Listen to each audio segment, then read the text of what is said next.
Good morning, and thanks for joining us on After GMS. And then there were 3. Tomorrow there will be 2. So we'll just see what happens on Saturday. Good morning. I'm Tracy McCain in the studio. Taran Kirksey is working from home, and meteorologist Ed Matthews is working in the weather garden where the steam bath has begun. Yes. How does it feel? Well, it feels like I've been in a sauna now for about 4 hours. Oh. Yeah, not hot, but the humidity is just incredible. Oh, so I guess that leads us to you, Taran. Any relief on the way? No. That's it. Get used to it. The humidity is going to stick around for a while, folks, and we're in a pretty active weather pattern where we'll see the chance of scattered showers and storms that could form at any given time, day or night, but really the main show will be during the afternoon and early evening hours, and we could see some of those storms produce some localized heavy flooding as the storms aren't going to move real fast as we go through the next few days. We'll keep the rain chance in the 60 to 70% range through Saturday, and it's still fairly high on Sunday as well before we start to bring those rain chances down a little bit Monday and Tuesday. The good news in all this is, with the cloud cover and the scattered showers and storms around, that'll keep our high temperatures in check, with highs generally in the low to mid 80s through at least Sunday or Monday. Well, I'm glad that you can always highlight the good news, the one little spot of sunshine. A little bit. All right, well, some left-handers are seeing the extra sunshine today because the spotlight is on all of us today. It is Left-Handers Day, and get this, only 10% of the world's population are left-handed. So you can celebrate by sending us a text or a picture to 336-379-5775. You can also let us know in our stream here in the comments below if you are left-handed or know anyone who is. So our tally this morning is Tracy and Ed 1, Taran 0 as the only right-hander on the show this morning. However, we still love and appreciate you. It's a day for everyone. All right, so let's get to some of the comments here. Lois Bailey Little said, well, there was a picture, I think. Do we have it, guys? Or maybe not. All right. Oh, here we go. Lois Bailey Little says, here we are, both lefties, mom and son. That's great that you get one of your children at least to be a lefty like you. Ivy Bevers shared this picture with the caption, my favorite lefty, Liam. Love it. Happy Lefties Day, Liam. And of course, one of our morning show producers, Zyrus, is shouting out her little sister, Bree. She said, the left-handed one in the family, thanks for always sliding into the booth first so we don't bump elbows while we eat. And we're still waiting to see which hand the little one decides to choose, her niece there in the back. That's awesome. Debbie Vandy writes, just myself, hoping one of my grandkids will be a lefty to make things fun for mommy and daddy. Kelly Seifert says, good morning, Tracy. I am the only left-handed person in my family. I write with my paper slightly angled to the left to prevent smudges when writing. Make my check marks backwards. Wow, that's interesting. And says she's cut something using scissors with my right hand to tell you a few things I have learned how to do as a lefty. All right, so Ed, you posted on your Facebook page. So tell us about your left-handed writing style. It's weird. I mean, it's really crazy. As I talked about during the regular Good Morning show, I hold a pen or a pencil really kind of in a weird way, and you might be able to see it. It doesn't show up very well on that photo that I have on my Facebook page, but I hold it, but I kind of bend my hand around, and you think, oh my goodness, that's got to be painful. But then add to that, I've had people to say, oh, Ed, you've got a beautiful writing, handwriting. So I don't know about that, but I do kind of do the weird hand twist when I'm writing on a piece of paper. And our producer, Zyrus, she made a very good point that I hadn't thought about this morning with her sister, her lefty sister, getting into the booth.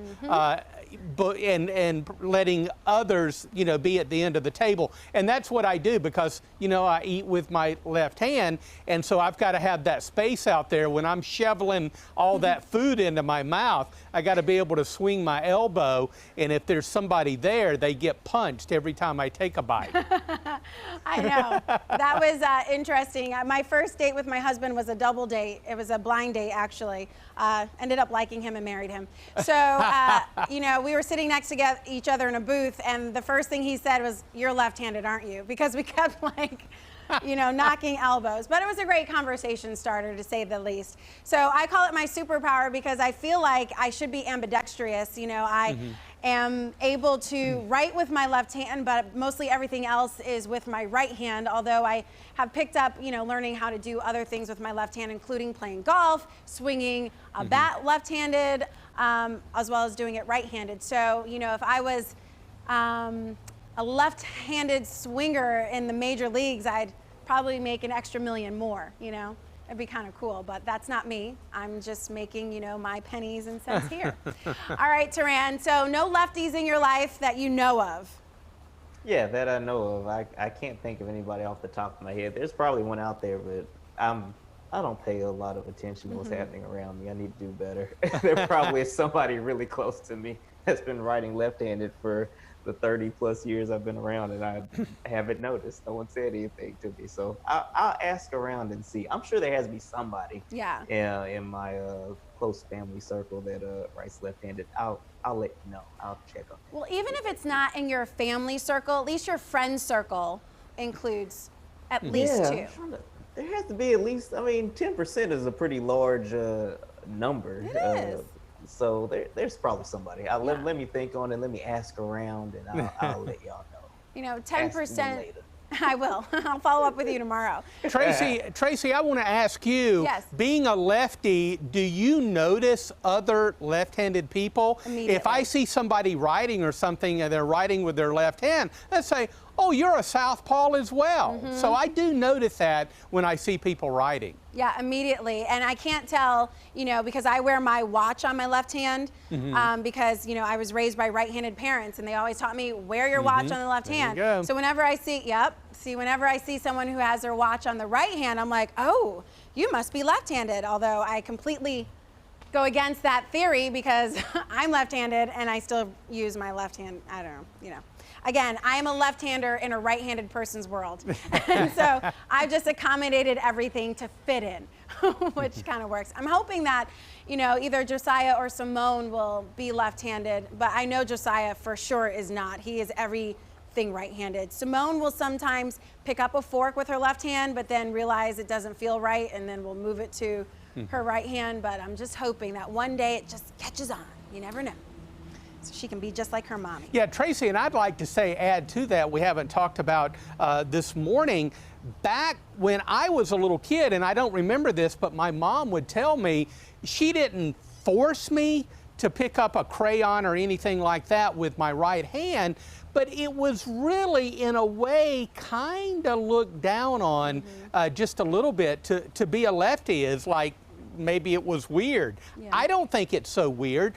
She would just put the crayon down and let me pick it up with either hand. She preferred me to pick it up with my right hand, but I always did it with the left, and I continue to do so. I'm sure there's some history on that, but I just think it's so weird that it's only 10% of the population. Yeah. And I read this morning that a decade ago, it was only 5% of the population were left-handed. So I know, it's really interesting. Granted, it was Wikipedia, so take that for what it is. I guess I shouldn't quote that. But it's kind of interesting, how so few people can be left-handed and really make it seem so unique. There's only been 3 U.S. presidents who've been left-handed. So, you think about that and you're like, wow, okay, well, we are really in a unique category. Although, if I was an Avenger, I don't know that would actually get me out of a war with some aliens from outer space. Get it? Because I watch the Avengers. No? All right. Taran, you understand my analogy, right? I'm with you. I'm Okay. with you. All You know, right. I'll let you have that one. Thank you. There's so many other things to talk about. All right, let's get to your morning headlines right now. A 9-year-old boy shot while sitting in a car. Winston-Salem police say it happened last night on Clayton Street. Police say the 9-year-old is expected to be okay. We're so thankful to hear that. But the officers have not shared the extent of the child's injuries. Investigators say the suspects took off, crashing near the intersection of North Point and North Cliff. It's unclear right now if police took the suspects into custody. Of course, we'll keep working on the details of the story, and we'll update you on WFMYnews2.com. Winston-Salem police are also investigating the death of a 15-year-old. Officers found Takarius Williams lying on Cleveland Avenue yesterday. Investigators say someone shot him while he was on the sidewalk. The 15-year-old died at Wake Forest Baptist Medical Center. If you can help officers solve this case, call police right away. North Carolina's numbers are overall trending in the right direction in terms of positive COVID-19 cases. About 1,200 people tested positive across the state yesterday. Health officials say there was increased testing, but the percentage of tests coming back positive also went up some to 7%. That number can fluctuate from day to day depending on factors including where testing is focused at the time. The state coronavirus task force has a news conference today at 2 o'clock. Of course, we'll update you with the new numbers and their efforts to bring those numbers down. Again, that is at 2 o'clock. For the first time, the Wyndham Championship will be played without fans. The 81st annual golf tournament starts today at Sedgefield Country Club in Greensboro. WFMY News 2's Candace Red has the details on the decision and the impact. The Wyndham Championship was preparing to potentially host a limited number of fans, but we know that due to the ongoing increase of COVID-19 numbers, the tournament will go on this week without spectators. Well, for Wyndham, the number one priority is the health and safety of the players, volunteers, fans, and everyone in the community. The tournament is working with the PGA Tour, the CDC, and the State Health Department to implement tight guidelines. That includes the use of face masks for everyone, social distancing, extensive hand washing, and the availability of hand sanitizing stations. The tournament is also using a comprehensive screening and testing plan. Everyone must take a mandatory health questionnaire and temperature check each day. Players, caddies, and personnel working in specific areas must also take a COVID-19 test. And we also know that the tournament is cleaning, disinfecting, and sanitizing all areas. Of course, these are all measures to help slow the spread of COVID-19. But for more information on this, all you have to do is visit our website. That's WFMYnews2.com. So weird to see Candace out there with literally no one on the greens. It is definitely a different. So lots of changes, but a lot to watch on TV this weekend with the championship rounds. I plan on watching. I love golf, always have. My dad had me out on the golf course as early as I think 4 or 5, where I learned to golf right-handed, by the way.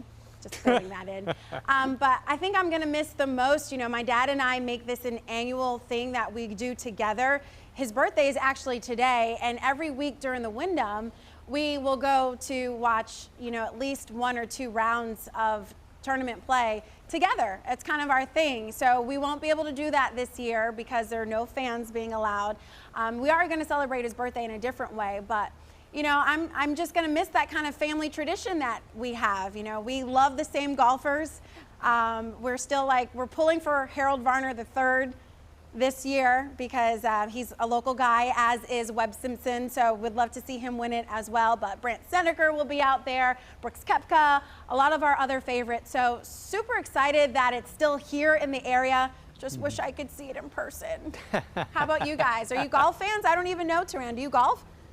I've dabbled. I'm very bad at it, so I don't go out there too often. But I do enjoy actually going to golf tournaments, though. Just kind of just walking around, watching, and just kind of hanging out, and just kind of enjoying the whole atmosphere. So it is unfortunate that fans can't be there this year, but again, we are lucky and happy that they are still playing the tournament, and that you still can watch the final rounds on TV. So that's certainly a good thing. Yeah, absolutely.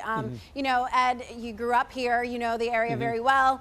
Obviously, golf, this tournament especially, a very big boost to our economy. So Oh, yeah. it's going to be a hit there too. Definitely so, and I remember all those times I skipped high school to go down to Pinehurst. Yeah, you know, a big golfing area, Southern Pines and Pinehurst, that area there, only about 20 miles from Sanford. So me and a friend of mine would occasionally skip school and go down and see some of the players and just really enjoyed it. Now, I'm not a big golfer. I don't play, but I do enjoy watching it. And when I moved to Greensboro 32 years ago, do you remember this, gang? It was the Kmart GGO. Oh, And of course, we've gone through the different name changes, and this event has gotten bigger and bigger and bigger, and is certainly a great stop for the PGA. I just hate that the virus is, you know, caused it to be the way it is this year, but you know, it's just a part of life right now. Yeah, and my dad and I had a heart-to-heart about this the other day, and he's like, you know, at least we have it in Greensboro. In Charlotte, they had to cancel the tournament altogether because it was one of the earlier stops on the PGA Tour, so they didn't even get golf in their city. And so we at least have golf in the city. So there will be, you know, media crews that are there, socially distanced. There will be, you know, the golf caddies who are coming in with the players, some players traveling with their families. So there will be an uptick in some business, I would say, but, you know, it's certainly not the, you know, millions that we would normally see. So I asked you guys, I lost my page here. I asked you guys on our page, this of course is going to happen. So I'm going to blame this on me being left-handed. Because first of all, I cannot type today. I don't know if you've noticed this, but I've made like 2 errors on like spelling and all this other stuff already. So I was just asking here, who are your favorite golfers to watch at the Wyndham this year? Jason Hutchins said Brooks Koepka and Jordan Spieth. So yeah, some amazing golfers that are coming this year. Like the field has never been, I mean, I'm gonna say never, but I haven't been so excited to see the level of play than this year. I mean, a few years ago when Tiger came, sure, you know, he just draws a crowd, but there's some really strong and upcoming golfers in this pack. I think it's gonna be great. All right, if I could just get myself on the LPGA tour and get a sponsor like Nike, Jordan. Oh, yeah. I don't know, Mercedes-Benz, whoever wants to pick me up, you know, would be great. All right, let's take a look at the forecast as we close out our show today. Oh, let's do that so I can get back inside in the air conditioning. Very, very muggy across the area. There's just a ton of water vapor in the atmosphere, of course, in the form of a gas. And we're going to convert that over to raindrops, not only today, but tomorrow and right on through the weekend. So a lot of tropical moisture around. We could get some heavy downpours with slow-moving showers and storms right on through the weekend. That is a concern because we've already had some pockets of flash flooding over the past several days. Of course, Davidson County had some very heavy rainfall and some flash flooding earlier this morning. So we'll be watching that very closely over the next few days. What you need to do is keep that umbrella charged up. Keep it close because it's going to get a workout over the next few days. Not such good news for our Wyndham golfers. Hopefully that heavy rain will stay away from the tournament. Yeah, it's not the Wyndham if there's not a 60% chance of rain on the forecast every day. It seems that way, yeah. All right, thanks guys for tuning in and watching us this Thursday, August 13th. We will see you right back here tomorrow for After GMS, and look for us on your regular TVs on the Good Morning Show on News 2. Take care, everybody, and have a great day.